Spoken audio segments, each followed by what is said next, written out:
This is the Distinctly Detroit podcast, the only pod that explores why one wants to be in the D. I am your host, Feodorship III, the director of the University of Michigan Detroit Center. Join me as I interview students, scholars, leaders, and innovators about living, working, and loving in Detroit.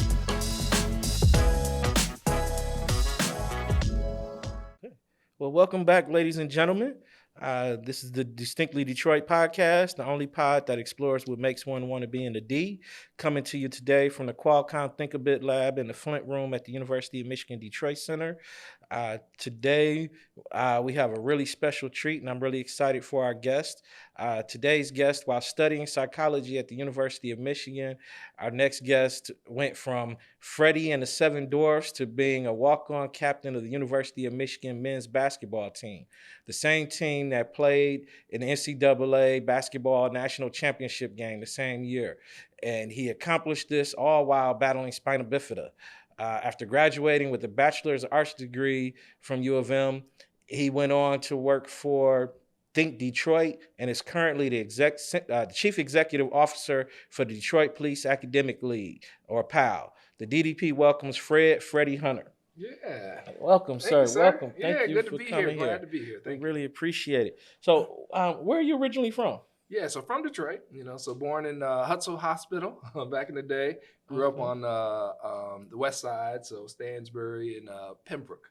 So that was always home, and still my folks are still there as well. So the kiddos were just over there yesterday. So that's where I'm at, and now I'm still on the west side over Wyoming and 7 Mile. Okay. And where'd you go to high school? Went to UD Jesuit. So I went to Berner Elementary all the way through 6th grade, and then 7th through 12 over at UD. UD, one of those protected kids. Okay, I yes, know about sir. that.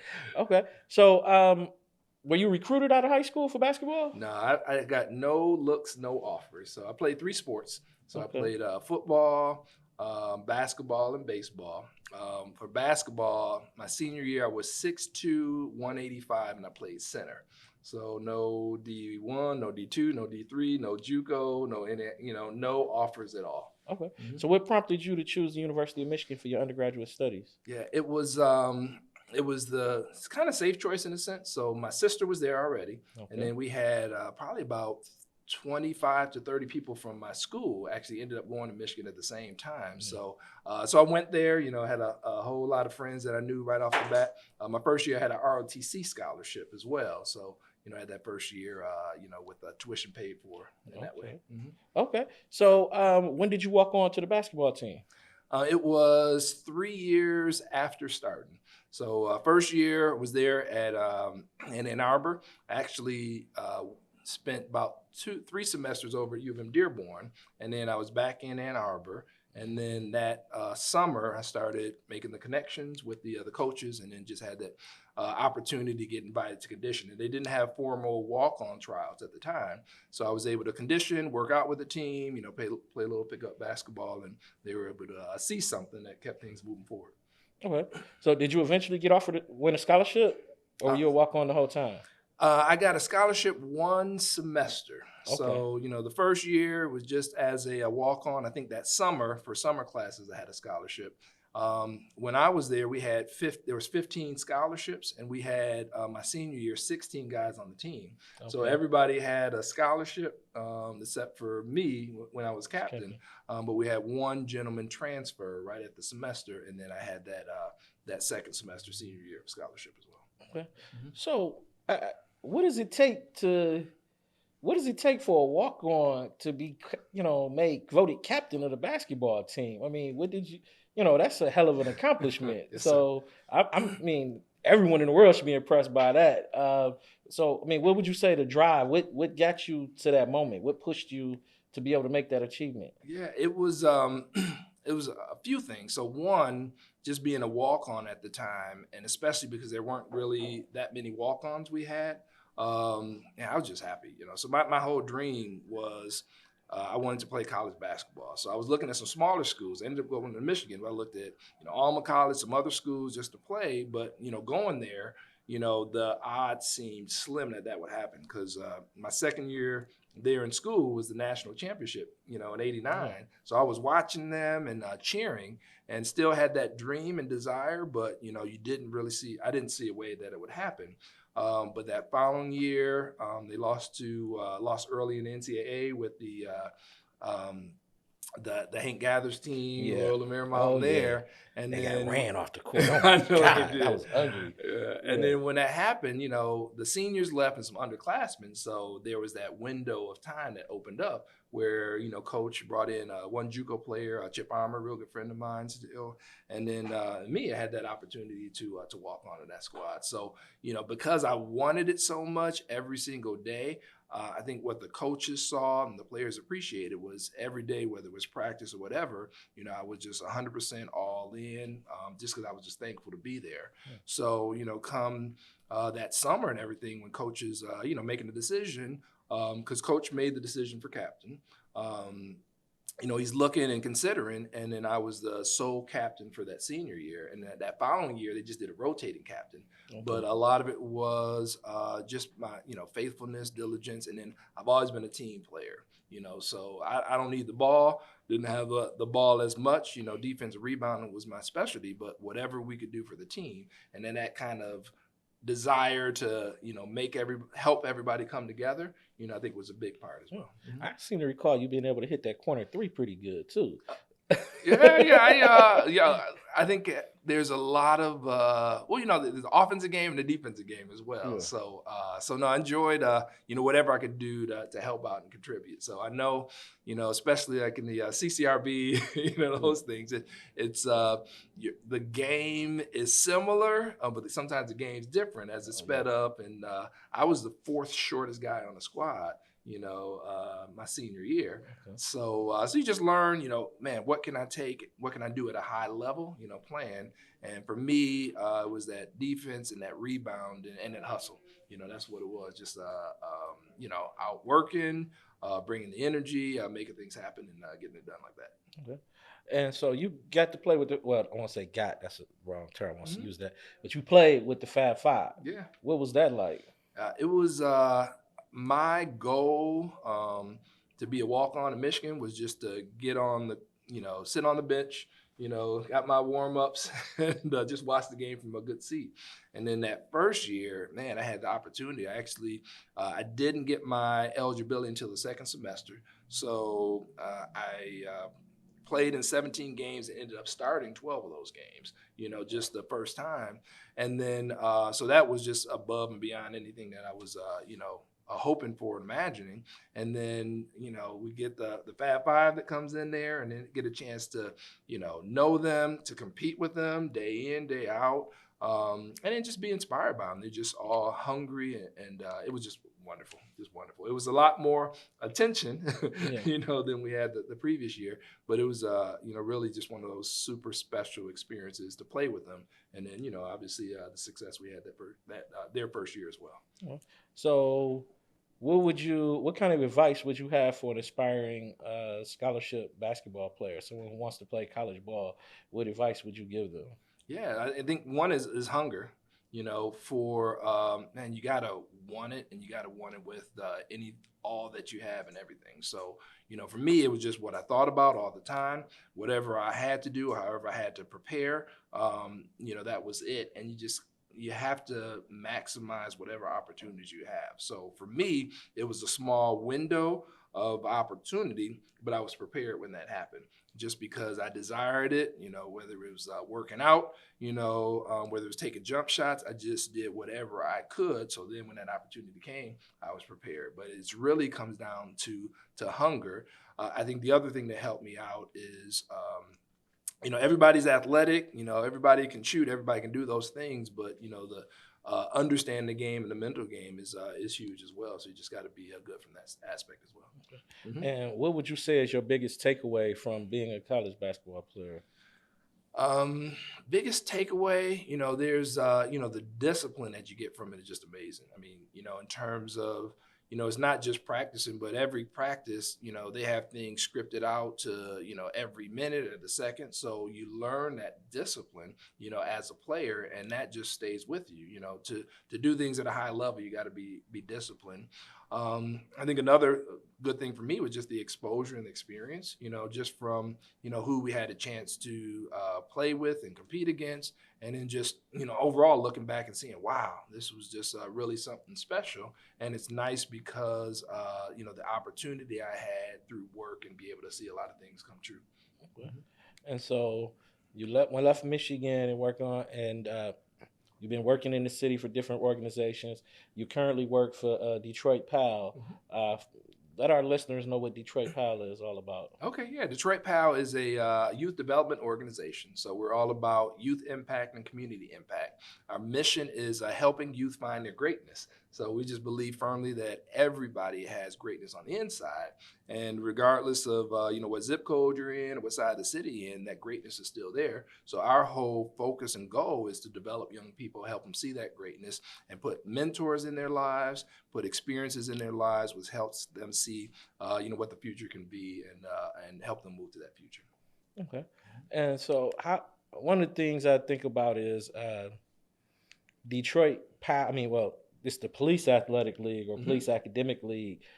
How do you reconcile some of the tensions that, I mean, it's not really in Detroit, I imagine, as much as other communities, but how do you reconcile some of that tension Mm-hmm. between police agencies and the community in terms of this police athletic league? Like, how do you bring over those hardliners who are like, we don't like the police, we don't want to deal with the police ever in any way, shape, or form? Yeah, no, it's real. It's Yeah. real. I mean, when you go, you look at TV, it's real. And what you said about not as much in Detroit, I think you can attribute that a lot of that to Detroit PAL, because Okay. the organization has been around since 1969, so 53 years of being in the community, and people seeing police officers, knowing the community, who they are, and that makes a difference because the bridge that helps people see police differently is knowing that they're humans. And because, if you see somebody and, man, that was my coach, or, that was my son's coach, or that was my friend's coach, you look at police officers differently. And we actually, we took it head on, right in the middle of the, pandemic, 2020, when you had George Floyd and everything happened there, that summer, what we said is we've got to be proactive as an organization here. So we created a program called Critical Conversations, and we're thankful for Ford Motor Company Fund for investing in this idea.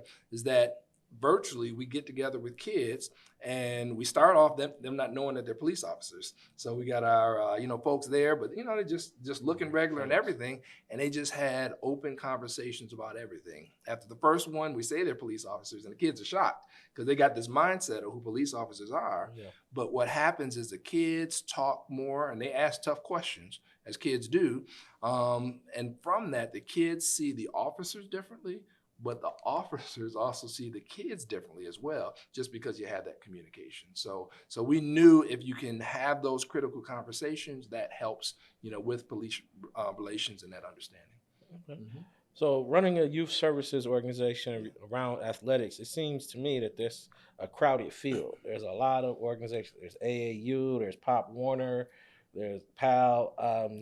How do you all collaborate? I mean, do you all compete for kids, or what is that relationship like, or what is that environment like in this youth services around athletics? Yeah, it's interesting. So our perspective, or I guess even my perspective, is we're a kids first organization. So we just want what's good for the kid, and whether the kid is D1 athletic build and skills, or whether the kid may just play one season at a sport. For us, the kid is important, and anytime that we can help them see something, whether it's in sport, outside of sport, that's kind of where we come from. When you look at athletics, and it's different levels. So, soccer, as we're just getting it started in Detroit, it's not as high a level in Detroit, but, Yeah, basketball and football, they go back big time. way, and the more competitive the sport is and the higher level it is, then the more you just kind of have that natural competition with things. So it exists, whether it's AAU on the basketball side, or with Pop Warner, with Detroit PAL, there's Sound Mind, Sound Body, Boys and Girls Club have leagues. So there's a lot of different leagues. For us, we see the big picture that we all have to work together. So even if, a kid goes to this league or a team goes to that league, they're still our kids. But it can get competitive, with coaches and other things. So we just trying to, work that out as much as we can. Okay.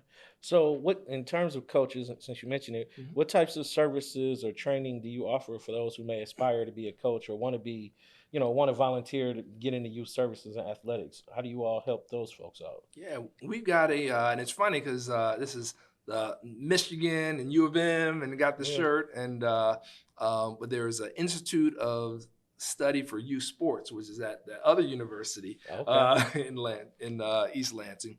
But they had this program that we actually worked with them on to develop. So it's actually a proprietary. We own the program, and what's nice is they did all the research in terms of what do coaches need to hear and know to develop young people. And then what we did is say, well, that's good, but our coaches are coming from this standpoint. So you can't do a 2-week training. You can't do a 6-hour training. You got to make it work for the coaches. And in that 1.5, 2 hours, we just teach them what kids need at every level, so that when they come in, they're not treating kids like video games where, okay, you're 5, 6 years old and we're gonna do a spread offense, and and they'll get in there and do that, man, which is funny. We just what's age appropriate at where the kids at, what can they do, what can they learn. But ultimately, kids want to have fun, and if they have fun, they'll keep coming back.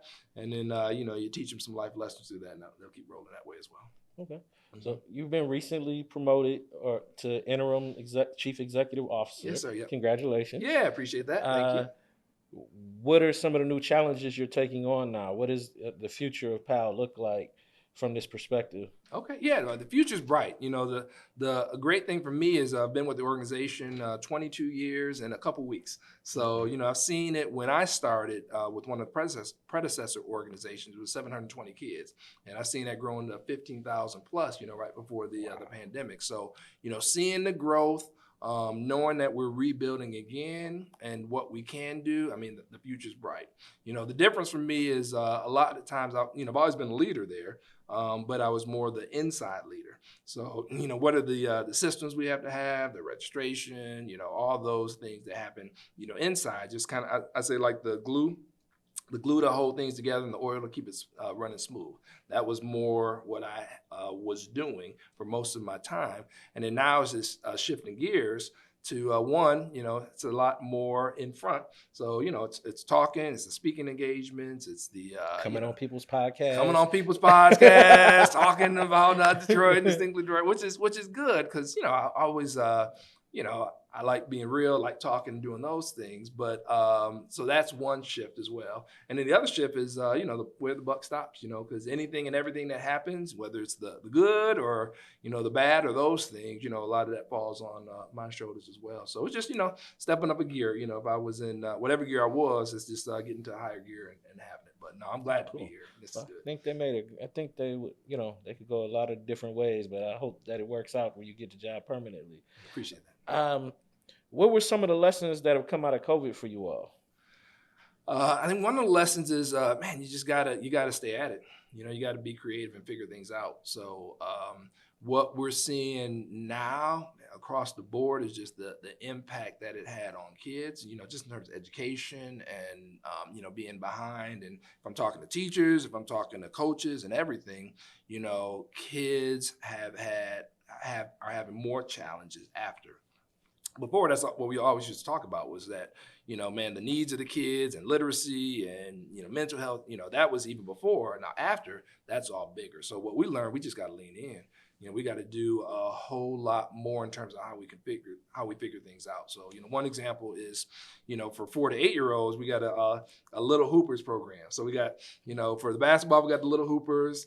For we got tiny tennis for tennis. We got the little putters for golf. We got the little kickers for soccer. So we got all these programs, but because kids in the city are only like 85% of them are reading below grade level at the 3rd grade.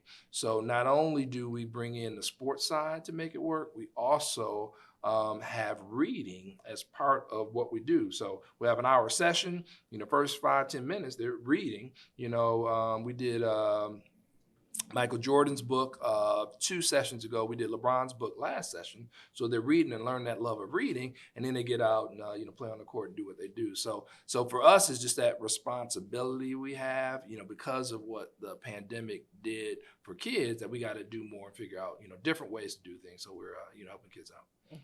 We're working on another project called Distinctly Detroit Places and Spaces, where we're going out and exploring places and spaces around the city that help build community in different ways. And one of the things we found in some of the places we visit is a lot of youth services organizations are dealing with food scarcity issues and challenges. Is that something you're facing? And if so, how you all are addressing that? Yeah, we it was real strong last year. We were fortunate. We had an organization that stepped up for us, the Dresdner Foundation, Vera and Joseph Dresdner Foundation. And what they did is they gave us actually dollars to spend just on food. Whether it's water, whether it's snacks, and they wanted to make sure everything was healthy. So because so much happens during the summer, and you don't have a lot of the same programs for kids during the summers you do during the school year. So they stepped it up for us and be able to do to have a whole supply of food and different things as well. And right now we're talking to some other corporations and organizations just for if we're doing our summer camp or other things, just to have some food and some quality food available for kids. So it's real. And even now, man, with the inflation, with gas prices, with those things, that hits the families we serve strong. So for us, it's how do we what things can we do just to understand the reality we're in now, and then just make some things more available for kids and families. And you all, well, I won't say recently, but within the last couple of years, you all relocated to a very famous space within the city of Detroit, over there at the Old Tiger Stadium on Michigan and Trumbull. What are those facilities like, and what's that burden to have be in a historical space? Yeah, it's beautiful. So if you haven't come there, just let me know you're coming, and just just for a tour and to check it out, because what's the design of it was really nice. We preserved the whole field. So I think they've been playing baseball there since like 1896. And then when they reconfigured the field in 1961, where home plate was the same, the field, the right field fence, everything's in the same place. And even the original flagpole that's been there since the 60s is still in the same exact one.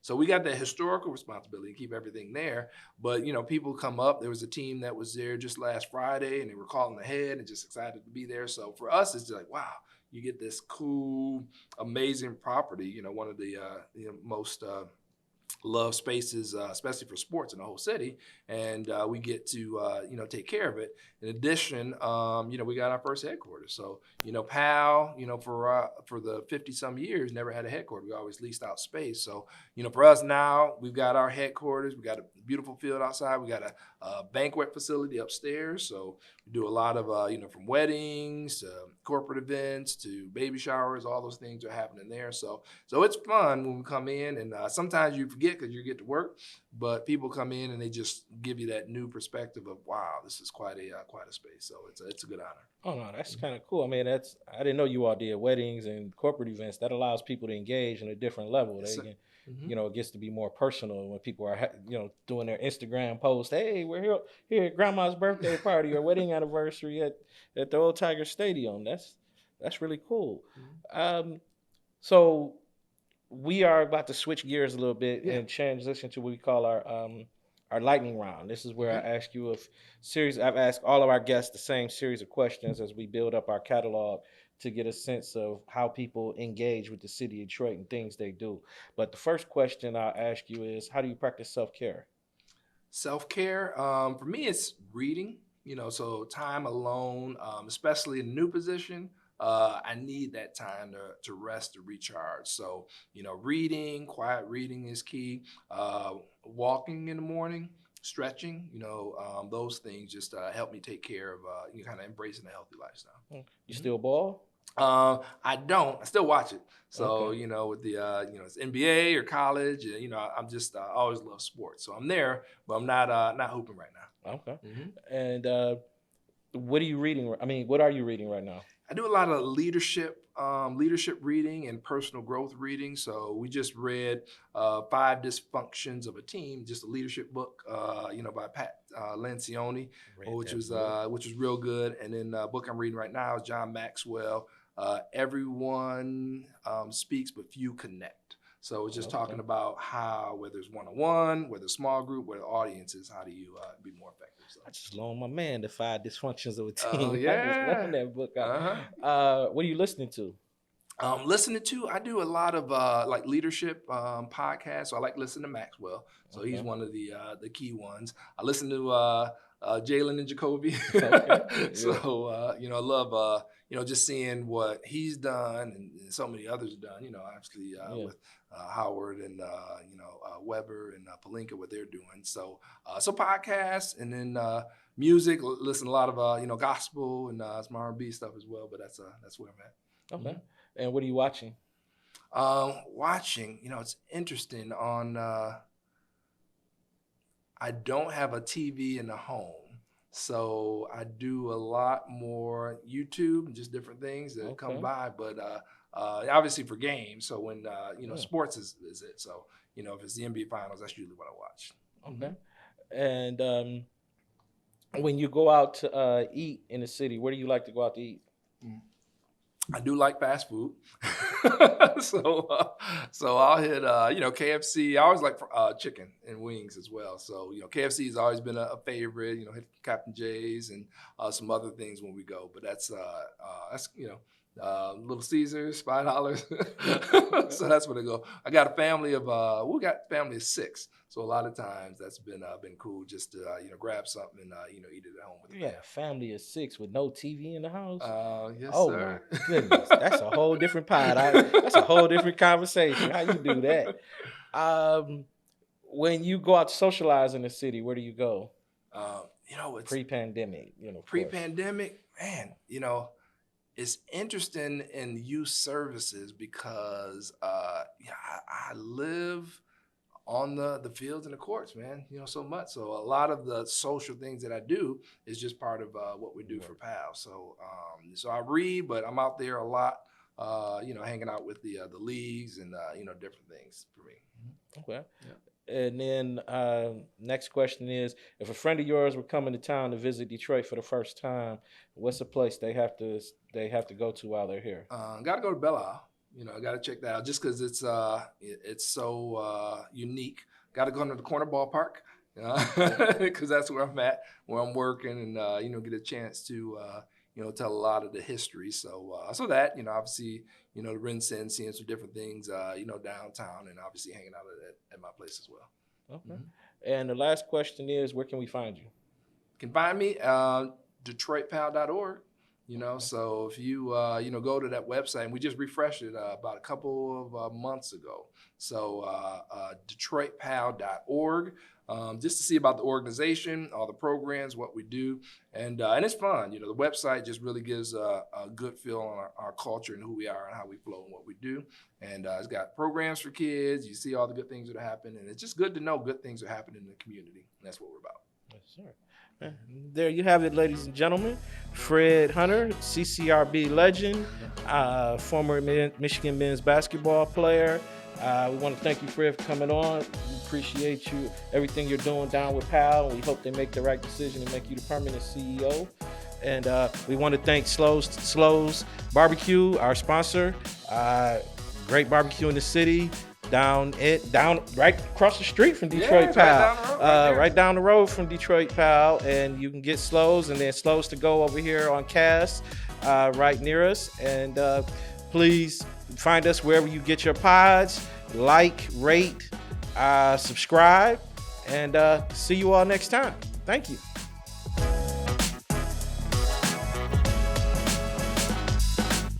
Thank you for listening to the Distinctly Detroit podcast. This is a production of the University of Michigan Detroit Center, and you can find us anywhere you get your pods. Please rate, review, and subscribe. This podcast is directed and produced by Marlon Franklin, edited by Taylor Henniger, with writing contributions by James Neely and Leah Allen. Thank you for listening.